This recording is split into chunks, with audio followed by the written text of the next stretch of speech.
예, 목요일 묵상의 시간입니다. 받을 자가 아니라 받은 자처럼 생각하고 꿈꾸라. 받을 자가 아니라 받은 자처럼 생각하고 꿈꾸라. 자, 이런 제목으로 오늘 묵상 나누겠습니다.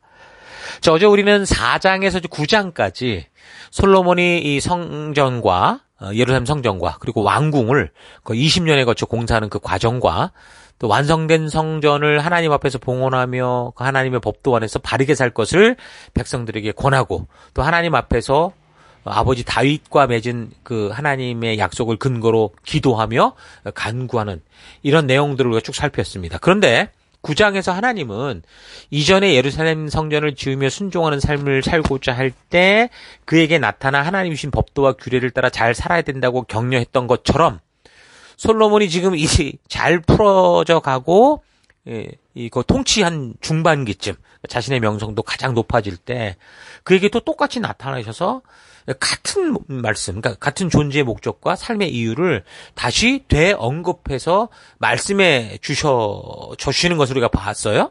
근데 그 분위기가 긍정적인 신뢰 분위기이기보다는 조금 자칫 잘못하면 솔로몬이 뭔가 그릇된 일을 할 수 있는 그런 노파심에 있다라는 것을 우리가 볼 수 있었습니다. 하나님이 노심초사하셨다라는 거죠.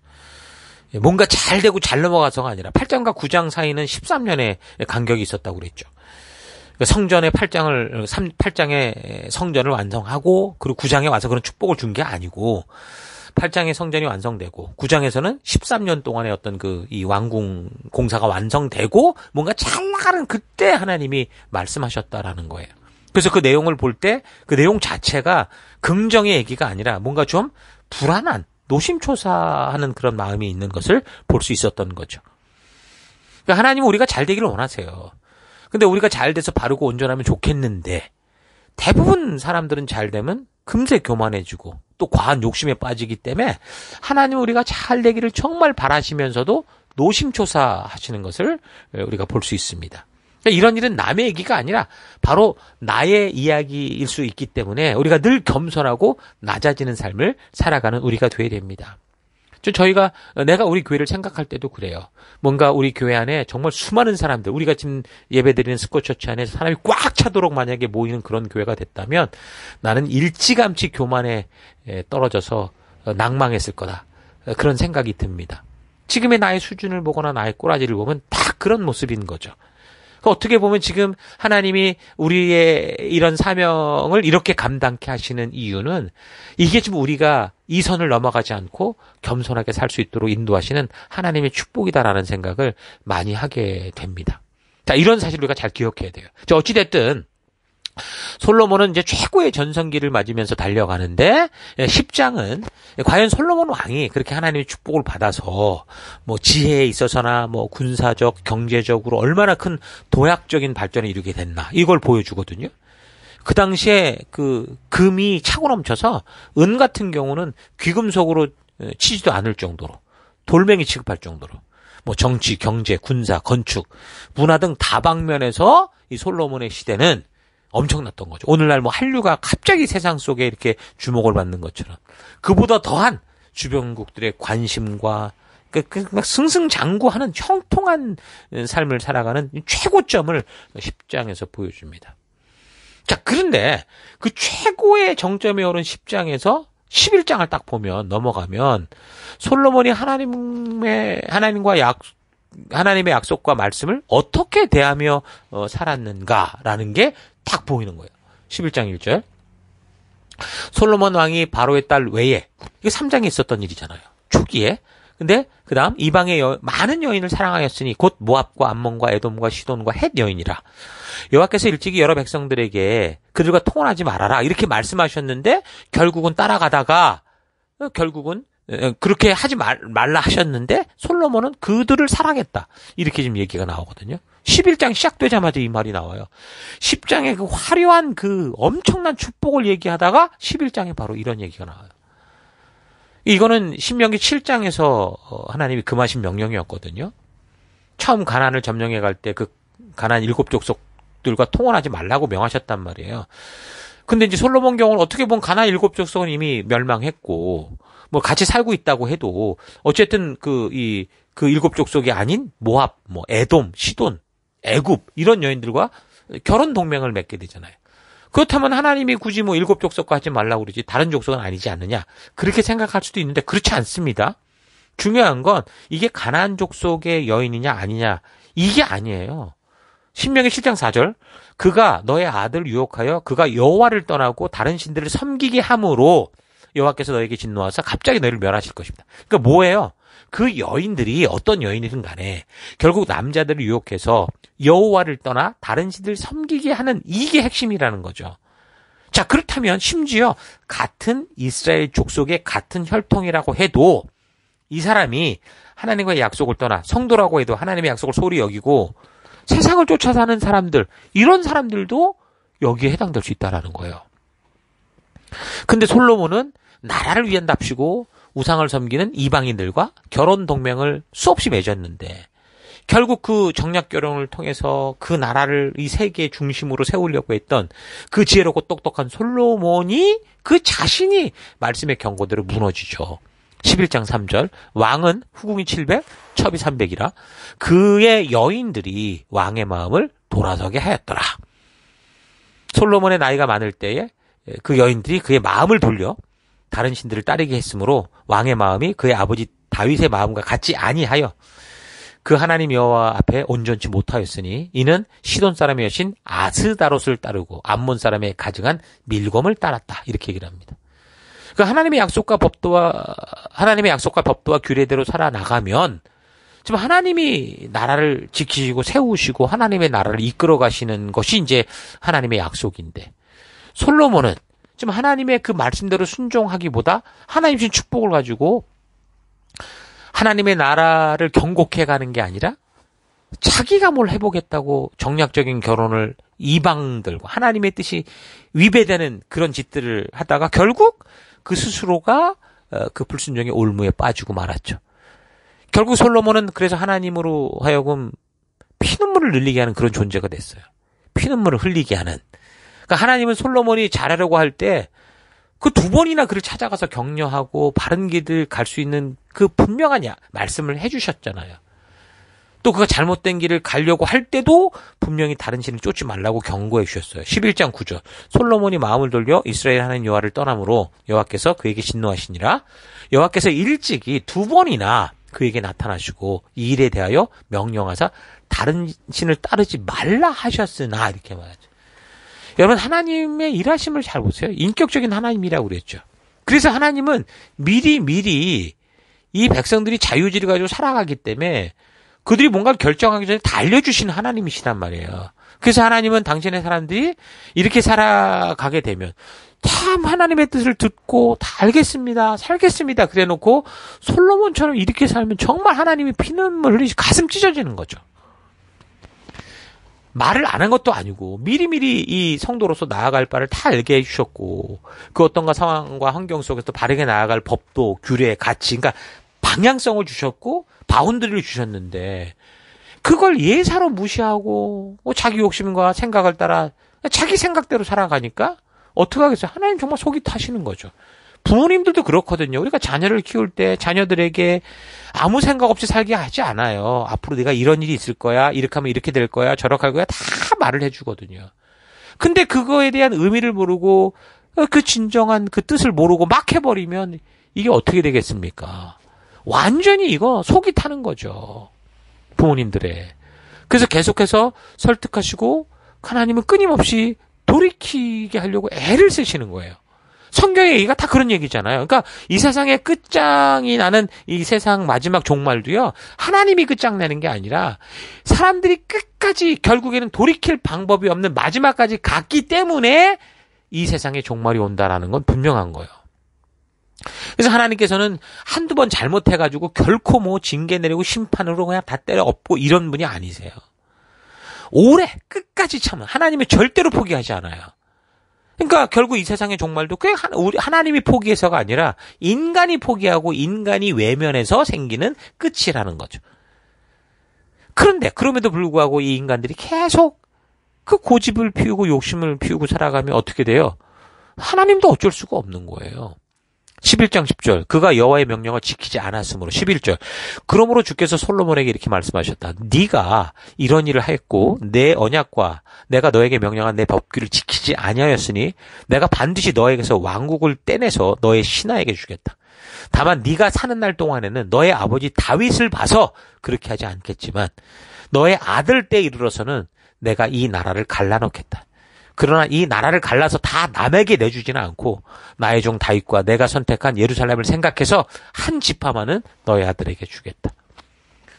여러분 지금까지 우리가 성경의 역사를 보며 확인했던 것처럼 인간들의 욕심과 욕망에 찬 불순종으로 이 전능하신 하나님도 결국에 어쩔 수 없는 일들이 계속 벌어지고 있는 걸 우리가 보고 있습니다.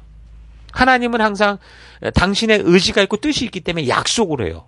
근데 이 인간들이 그 약속을 지키지 않을 때 하나님은 결국에는 당신이 약속한 길을 가시는데 인간들이 거기를 쫓아오지 못해서 결국 이 역사가 바뀌어지고 꼬여지고 하는 그런 결과를 얻게 그 언약의 당사자인 인간들이 하나님의 약속대로 가지 않고 하나님과 약속한 대로 가지 않고 자기 욕심을 따라 자기 길로 가버리니까 결국은 그 길이 끝이 파멸의 길이요 지옥의 길이요 멸망의 길이라는 거죠.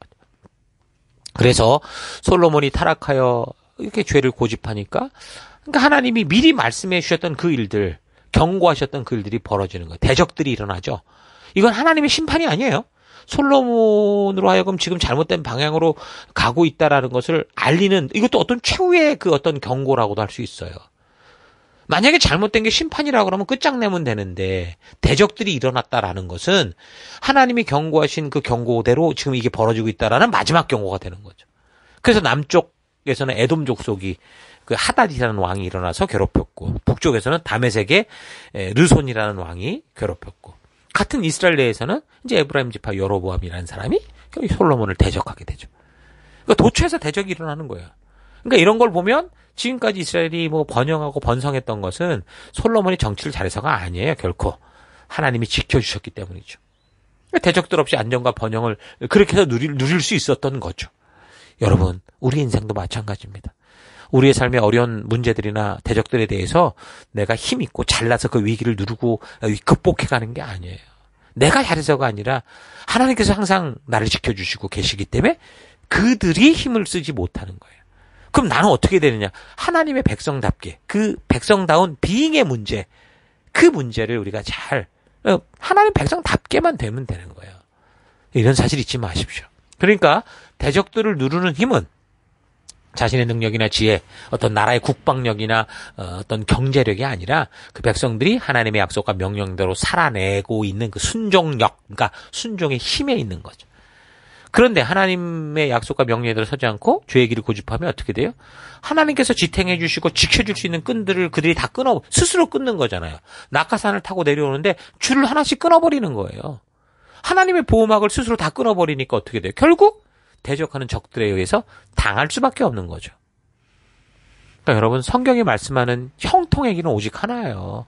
하나님의 약속과 명령대로 그 가치대로 살아가는 것밖에 없어요. 뭘 많이 하라는 게 아니에요. 하나님이 우리를 창조하신 그 바른 정체성, 이 비잉의 문제, 성도의 정체성을 바르게 인식하며 살면 돼요. 형통한 삶은 절대로 뭐 지극정성의 기도나 어떤 뭐 간절함으로 되는 게 아니고 그 하나님 말씀대로 순종함으로 하나님 백성답게 됨으로 이루어지는 거예요. 상황과 환경이 어떠해도 기쁠 때나 슬플 때나 위기의 때나 축복의 때나 힘들 때나 평안의 때나 주의 말씀 그 약속과 명령 하나님의 의도를 따라 살아가는 것이 바로 형통한 삶의 비결입니다. 그런데 솔로몬이 하나님의 법도와 규례대로 살지 않다가 결국 자기 이 욕정과 욕심대로 사는 틀어진 방향으로 삐뚤어져 버리니까 결국 하나님의 나라를 이 사람이 망치는 거예요. 11장은 이렇듯 이 솔로몬의 불순종의 삶의 결과가 결국 어떤 결과를 만들었는가라는 걸 보여주고 있습니다. 자, 그런데도 많은 교인들이 솔로몬에 대한 얘기를 들을 때 솔로몬이 무슨 지혜로운 재판을 해서 뭐 이렇게 됐다. 또 그가 지극정성으로 일천번제를 드렸기 때문에 부귀와 영화를 누렸다. 이런 것밖에 모르는 거죠. 열왕기서 기자는 지금 이 피눈물 흘리며 그 멸망한 그 시기 왜 하나님이 택하신 나라가 이렇게 됐냐. 이런 걸 추적하고 그래서 결국 솔로몬의 그 최고의 삶의 정점에서 잘못된 이 방향 전환이 결국에는 이렇게 됐다. 이런 피눈물 흘리는 이 이야기를 하기 위해서 솔로몬의 얘기를 적고 있는데, 근데 이제 목사들은 이런 솔로몬의 기록을 통해 성전 건축을 꿈꾸면서 일천번제 내라고 그러고, 성도들은 그런 정성스러운 헌금을 바치면 솔로몬이 받았던 부와 명예와 지혜와 이런 걸 얻게 돼서 나는 더 부자가 될 거다.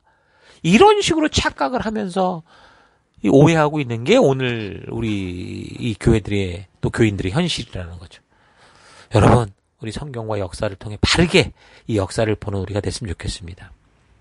자, 그러니까 솔로몬은 그렇게 화려하게 등장하고 나서 처음부터 방향이 틀어지면서 결국 40년도 채 안 되는 시간에 용두삼이 꼴이 돼버렸어요.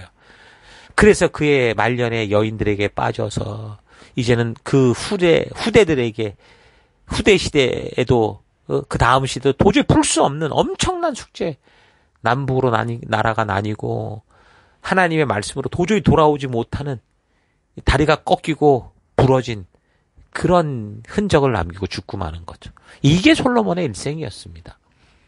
열왕기 기자는 그래서 지금 솔로몬의 이 화려함을 얘기하고 싶은 게 아니고 그 화려함 속에 왜 이 나라가 몰락으로 갔는가, 왜 그렇게 최고의 축복의 정점에서 이 나라는 결국 패망으로 갔는가, 이걸 말하고 싶어서 적고 있다는 거 잊지 마시고 이 솔로몬에 대해 바르게 여러분 묵상하는 묵상의 시간들이 되기를 바랍니다. 자, 오늘 하루 나는 그동안 솔로몬에 대해 어떻게 알고 있었고 그리고 무엇을 배우고 싶어 했는지, 뭘 담고 싶어 했는지 좀 차분히 좀 되돌아보기 바랍니다. 솔로몬의 지혜를 달라고 기도하라고 하는 도전을 아마 많이 받았을 겁니다. 물론 하나님께서 주신 지혜를 구하고 그것을 받는 것은 참 복된 일이에요. 축복된 일이 아닐 수 없죠. 그러나 하나님이 주신 지혜, 하나님이 주신 부와 권세를 가지게 될 때 그것을 가지고 이제 어떻게 하나님의 뜻을 이루어 가겠다고 하는 이 바른 결심과 뜻을 정하는 일이 없다면 그 받은 지혜와 부귀와 영화와 권세가 솔로몬처럼 오히려 삶의 독이 돼서 용두사미꼴로 마지막이 처참하고 비참하게 지옥으로 가는 인생이 될 수 있다라는 거 기억하시기 바랍니다. 그러므로 받는 것에만 집중하는 인생이 아니라 그것을 받았을 때 그 받은 것을 어떻게 하나님의 일을 이루어갈 것인지를 꿈꾸는 우리가 됐으면 좋겠어요. 저도 그런 면에서 가끔씩 만약에 하나님께서 우리에게 교회당 건물을 주신다든가 또는 나에게 어떤 쓸 수 있는 재정을 주신다면 야, 이걸 어디에 쓸까? 어떻게 쓸까? 이런 생각을 요즘 가끔 할 때가 있습니다. 중요한 것 같아요. 그런 준비가 돼 있으면 주셔도 우리가 사용을 못하니까 만약에 이걸 주신다면 우리가 이렇게 할 수 있겠구나. 이렇게 쓰면 하나님의 뜻이 이루어지겠구나. 이런 꿈꾸는 우리가 됐으면 좋겠습니다. 우리는 아직 받지 못했다고 생각하기 때문에 받지 못한 사람이 무슨 김치국물을 먼저 마시냐 그렇게 생각할 수 있어요. 이런 말을 하면. 저도 그랬으니까. 그러나 하나님께서 주시고자 하는 축복을 받아서 그것을 가지고 하나님께서 주신 사명대로 살고자 꿈꾸는 자들에게 그런 축복된 선물을 주신다라는 거 우리 잊지 않았으면 좋겠어요. 그래서 지금 내가 가진 것이 아무것도 없지만 마치 그것을 하나님께로부터 받은 자 같이 생각을 하고 그래서 그것을 가지고 어떻게 하나님께 주신 사명의 길을 걸어갈 것인가, 미래를 꿈꾸는 여러분 되기를 바랍니다. 10대 꿈을 꾸고 20대 준비하여 30대 영향력을 미치자, 이런 얘기 우리 들었을 텐데 20대 준비가 뭐예요? 그거예요. 바로 미래에 이루실 하나님의 놀라운 역사, 하나님이 나에게 이걸 주신다면 난 이런 일을 하겠다고 하는 그런 꿈을 꾸는 거고 그런 가치를 준비하는, 이게 온전한 준비가 되는 거죠. 그렇지 않고 그저 받는 일에만 어쨌든 더 주소, 더 이거 주소, 저거 주소, 여기만 혈안이 되어 있으면 사울왕이나 솔로몬왕처럼 그것을 받는 순간 무엇을 위해 살아야 하는지를 싹 잊어버리고 자기가 그냥 하고 싶은 대로 살고자 하는 교만한 함정에 빠질 수 있다는 거 기억하십시오. 자, 이런 살이 잊지 마시고 각자의 삶의 현장에서 비록 아직 이루는 것이 하나도 없고 정말 바닥을 헤매고 있는 것 같아도 하나님의 신실하심과 그 약속을 믿고요. 마치 그것을 받은 자와 같이 생각하고 그래서 그 받은 것을 어떻게 하나님의 영광 위에 사용해서 사람들의 눈물을 닦아주고 어떻게 내가 살아간 삶의 터에서 하나님 나라를 건강하게 세워갈까 하는 구체적인 꿈을 꾸며 그 믿음대로 실천해가는 여러분 될 수 있기를 주의 이름으로 축원합니다. 자, 오늘 하루도 힘내십시오. 잠시 기도하겠습니다. 하나님께서는 당신이 창조한 우리를 위해 놀라운 계획과 꿈을 가지고 계시는데 흙에서 빚어진 피조물일 뿐인 내가, 한 치 앞도 못 보는 내가 마치 내 인생을 헤매지 않고 잘 살 것처럼 교만하게 살아왔던 것 회개합니다. 나는 지금 아무것도 없고 아직 바닥에서 도약을 위해 발버둥 치고 있지만 하나님의 신실하심을 믿고 그래서 하나님의 약속을 믿음으로 이제 그 하나님이 주실 것을 받은 자처럼 생각하고 그래서 주신 것을 어떻게 하나님 나라를 위해 사용할 수 있을지 꿈꾸는 내가 되길 원합니다. 내가 내 삶의 중심에서 내 인생을 조정하려 한다면 마치 눈을 볼 수 없는 사람이 비행기를 조정하는 것과 같다는 사실을 잊지 말고 하나님께서 주신 법도와 규례를 바르고 온전히 알아서 하나님께서 인도하시고 이끄시는 길을 따라 믿음으로 담대히 걸어가는 내가 되기를 원합니다. 하나님, 미래에 대한 온전한 꿈 꾸기 원합니다. 하나님의 약속을 근거로 온전히 꿈꾸어서 하나님 아직 받지 않았으나 이미 받은 자처럼 하나님 그렇게 준비하며 나아가는 오늘 하루 될 수 있도록 주님 역사옵소서. 함께 하시고 동행하신 하나님을 찬양드리고 예수님 이름으로 기도했습니다. 아멘.